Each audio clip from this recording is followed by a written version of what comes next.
ಸ್ನೇಹಿತರೆ, video open ಮಾಡಿದ್ದಕ್ಕೆ ತುಂಬಾನೇ ಧನ್ಯವಾದಗಳು. ಇವತ್ತಿನ ವಿಡಿಯೋದಲ್ಲಿ ನಾನು ನಿಮಗೆ ಒಂದು ಎಕ್ಕದ ಎಲೆಯಿಂದ ಹೇಗೆ ವಶೀಕರಣ ಮಾಡಿಕೊಳ್ಳಬಹುದು, ಅದು ಹುಡುಗಿ ಆಗಿರ್ಲಿ ಆಂಟಿ ಆಗಿರ್ಲಿ, ನಿಮ್ಮ ಕಡೆಗೆ ವಶೀಕರಣ ಆಗಬೇಕು, ಅವರೇ ಬಂದು ಮೇಲೆ ಬಿದ್ದು ಮಾಡಿಸಿಕೊಳ್ಳಬೇಕು, ಹುಚ್ಚರಂತೆ ಪ್ರೀತಿ ಮಾಡಬೇಕು, ಹಾಗೆ ಮಾಡಿಕೊಡುತ್ತಾರೆ. ನಂಬಿಕೆ ಅಲ್ವಾ? ಈಗಲೇ ಒಂದು ಕರೆ ಮಾಡಿ ಅವರೊಂದಿಗೆ ಮಾತನಾಡಿ ಅಂತ ಹೇಳ್ತಾ, ಅದಕ್ಕಿಂತ ಮುಂಚೆ ಅದು ಹೇಗೆ ನೀವು ಇಷ್ಟಪಟ್ಟಂತ ಸ್ತ್ರೀ ಆಗಲಿ ಅಥವಾ ಪುರುಷರಾಗಲಿ ನಿಮ್ಮ ಹೆಂಡತಿ ನಿಮ್ಮಿಂದ ಜಗಳ ಮಾಡಿ ದೂರ ಆಗಿದ್ರೆ ಅಥವಾ ನಿಮ್ಮ ಗೆಳತಿ ನಿಮ್ಮಿಂದ ದೂರ ಹೋಗಿದ್ರೆ, ನೀವು ಯಾರ ಮೇಲೆ ಆಂಟಿಯನ್ನಾಗಲಿ ಹುಡುಗಿಯನ್ನಾಗಲಿ ಇಷ್ಟಪಟ್ಟಿದ್ರೆ ಅಂಥವರನ್ನ ಈಸಿಯಾಗಿ ಮತ್ತು ಸುಲಭವಾಗಿ ವಶೀಕರಣವನ್ನ ಮಾಡಿಕೊಡಲಿದ್ದಾರೆ. ಇದಲ್ಲದೆ ಮತ್ತೆ ನಿಮಗೆ ಹಣದ ಸಮಸ್ಯೆ ಇದ್ದರೆ ಲಕ್ಷ್ಮಿ ವಶೀಕರಣ, ಉದ್ಯೋಗ ಸಮಸ್ಯೆ ಇದ್ದರೆ ಅಂತಹ ಅನೇಕ ಸಮಸ್ಯೆಗಳಿಗೆ ಶಾಶ್ವತವಾದಂಥ ಪರಿಹಾರವನ್ನು ನಮ್ಮ ಗುರೂಜಿಯವರು ಮಾಡಿಕೊಡಲಿದ್ದಾರೆ. ಈಗಲೇ ಡಿಸ್ಪ್ಲೇ ಮೇಲೆ ನಂಬರ್ ಇದೆ, ಈ ನಂಬರ್ಗೆ ಉಚಿತವಾಗಿ ಕಾಲನ್ನು ಮಾಡಿ ಅವರು ಖಚಿತವಾದಂತಹ ಪರಿಹಾರವನ್ನು ನಿಮಗೆ ನೀಡಿ ಕೊಡಲಿದ್ದಾರೆ.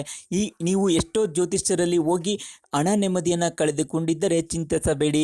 ಈಗಲೇ ನಮ್ಮ ಗುರೂಜಿಗೆ ಕಾಲ್ ಮಾಡಿ, ಅವರು ನಿಮಗೆ ಶಾಶ್ವತವಾದಂತಹ ಪರಿಹಾರವನ್ನು ನೀಡಿ ಕೊಡ್ತಾರೆ, ಮಾಡಿಕೊಡುತ್ತಾರೆ. ಅದಕ್ಕಿಂತ ಮುಂಚೆ ನೋಡಿ, ಓಕೆ ಸ್ನೇಹಿತರೆ, ಈ ತಂತ್ರವನ್ನ ಮಾಡಲು ಈ ರೀತಿಯಾಗಿ 2 ಎಕ್ಕದ ಎಲೆಗಳನ್ನ ತೆಗೆದುಕೊಳ್ಳಬೇಕು. ಸ್ನೇಹಿತರೆ, ಎಕ್ಕದ ಎಲೆಯಲ್ಲಿ ಈ ರೀತಿಯಾಗಿ ಓಂ ಸ್ವಸ್ತಿಕ್ ಚಿಹ್ನೆಯನ್ನ ಬಿಡಿಸಿಕೊಂಡು ಅದರ ಮೇಲೆ 2 ಬೆಟ್ಟ ಎಡಕೆಯನ್ನ ಇಡಬೇಕು. ಸ್ನೇಹಿತರೆ, ಇಟ್ಟು ಈ ತಂತ್ರವನ್ನ ನೀವು ಸ್ಮಶಾನದಲ್ಲಿ ಹೋಗಿ ಕೂತು ಮಾಡಿದರೆ ಇದು ಸಕ್ಸಸ್ ಆಗುತ್ತೆ. ಸ್ನೇಹಿತರೆ, ಖಂಡಿತವಾಗ್ಲೂ ನಂಬಿಕೆ ಇಲ್ವಾ? ಈಗಲೇ ನಮ್ಮ ಗುರುಗಳೊಂದಿಗೆ ಕಾಲ್ ಮಾಡಿ ಮಾತನಾಡಿ ಅವರೊಂದಿಗೆ ಕೇಳಿಕೊಳ್ಳಿ ಸ್ನೇಹಿತರೆ, ಈ ರೀತಿ ಹೇಗೆ ಆಗುತ್ತೆ ಅಂತ ಅವರು ಹೇಳಿಕೊಡುತ್ತಾರೆ. ನಂಬಿಕವಾಗ ಎಷ್ಟೋ ಜನರು ಮಾಡ್ಕೊಂಡಿದ್ದಾರೆ, ನೀವು ಕೂಡ ಮಾಡಿಕೊಳ್ಳಿ ಅಂತ ಹೇಳ್ತಾ, ಸ್ನೇಹಿತರ ಒಂದು ಮಂತ್ರವನ್ನು ಕೂಡ ಪಠನೆ ಮಾಡ್ತೀನಿ. ಆ ಮಂತ್ರವನ್ನು ಪಠನೆ ಮಾಡಿ ಈ ಕಾರ್ಯವನ್ನ ಮಾಡಬೇಕಾಗತ್ತೆ. ಮಂತ್ರ ಆಗಿದೆ ನೋಡಿ, ಓಂ ರೀಂ ವಾಲಿಂ ಭೈರವಿ ಮಾತಾಂಗಿ ತ್ರಿ ವಸಮಾನ ಸ್ವಾಹ ಅನ್ನುವ ಮಂತ್ರವನ್ನು ನೀವು ಪಠನೆ ಮಾಡಿ ಒಂದು ಗುಂಡಿ ತೆಗೆದು ಅಲ್ಲೇ ಹೂತಾಕ್ ಬರಬೇಕು. ಈ ಒಂದು ಕಾರ್ಯ ಮಾಡಿ ಆದ ಮೇಲೆ ಖಂಡಿತವಾಗ್ಲೂ ನಿಮ್ಮ ಕಾರ್ಯ ಸಕ್ಸಸ್ ಆಗುತ್ತೆ. ಇಲ್ಲವಾದಲ್ಲಿ ನಮ್ಮ ಗುರುಗಳನ್ನ ಕಾಂಟ್ಯಾಕ್ಟ್ ಮಾಡಿ, ನಿಮಗೆ ಅತಿ ಸುಲಭವಾಗಿ ಮಾಡಿಕೊಡುತ್ತಾರೆ.